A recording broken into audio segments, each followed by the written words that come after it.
Nakasara ang bahay ng alperes habang may prosesyon.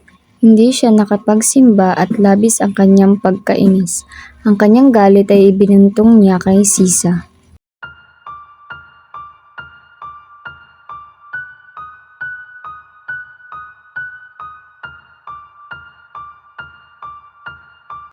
Hoy, ikaw baliw, tumayo ka riyan.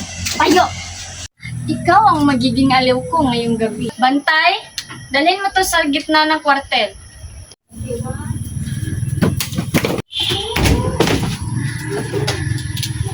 Pinilit si Sisa na umawit, ngunit wala sa tamang wesyo ang kaawa-awang ina. Pinaupo siya sa gilid at inutusang kumanta. Kumanta ka, yung kundiman ng gabi. Hala! Speed! Basilio! Mga anak ko! Hindi yan ang kanta. Sumunod ka. Baila, baila.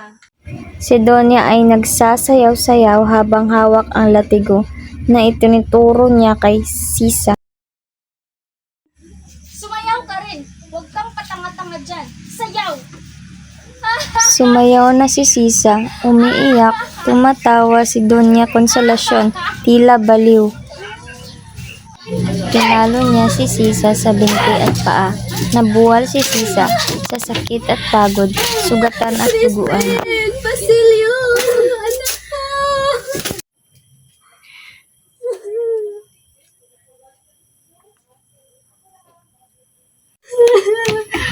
Ayan ang napapala sa mga baliw.